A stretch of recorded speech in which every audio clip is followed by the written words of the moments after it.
Hey guys, welcome back to the Rideshare Hub. It's Isabella, and today I'm sharing a little clip from an interview we did with Ronnie. He's a fellow YouTuber and Uber driver. All his links will be down below, but before we get started, I wanted to give a huge shout out to Play Octopus.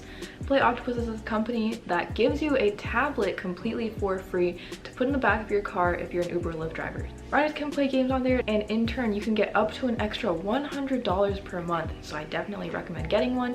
If you are interested, we have a link down below for that, so be sure to check out Play Octopus. Anyways, let's get into the video. So is that kind of when you switched and like stopped doing the airline job? No, not right away. I would say like summer of 2017, like the airline job, they had some seasonal positions open. So meaning I would go from just working like part time throughout the year to only summer. And I was like, okay, so I still would have my flight benefits at the airline, and I could make money doing Uber full time, having an autonomous schedule. And it's like, and I still have access to fly anywhere, around the world. So I was like, not too shabby. That sound pretty good. So I was Yeah, it driving does. Uber. Yeah, so I was driving Uber like for those 8 months, just full time, and getting a feel for it. And at the time, I was making $2,000 a week, probably like Oh fifteen wow. hundred, 1600, 1700, and getting a feel for it. I was like, yeah, this is where it's at. And when it was time for me to go back to the airline job, I remember like the first day we had to go in and do like badging. So we had to do like the computer stuff to get our badge. And the other seasonal workers, they coming in, they already complaining. So I was like, damn, here we go.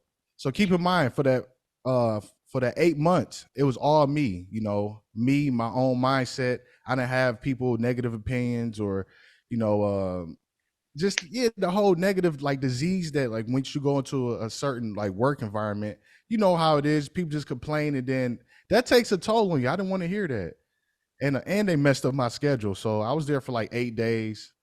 I would start doing the math one day when I was at work. I'm like, okay, if I stay here for the summertime, I'm going to be at least missing out on at least $10,000. So I Yeah. just walked to my locker, I grabbed my stuff, and I just walked out. then the Oh, you rest didn't is have to history. give like 2 weeks Man, notice. listen here, man. That 2 week notice, that shit is for the birds. Like if I'm ready to leave, I'm going to leave. Like I'm not gonna sit up here and wait an extra 2 weeks. I'm ready to go right now. So why do I have to give you 2 weeks? Like, okay, I do what's best for me. I don't care that you don't have no workers. Hire somebody. Not my problem. So I left. Okay, yeah, fair enough. I mean, I didn't give in 2 weeks at my last job before There you go. this, so Yeah, we just rolling out. We're not giving no 2 weeks. I'm ready to go right now. And they yeah. messed like and I said they messed up my schedule. So I had this whole like plan, like, okay, I could work, I think during like the morning time or something, and still drive a little bit, and I could still at the time I was heavy on the dating apps. So I was like, oh, okay. And they messed that up. I was like, okay, I gotta get up out of here. Yeah, so now you obviously like Uber way more than working a regular job.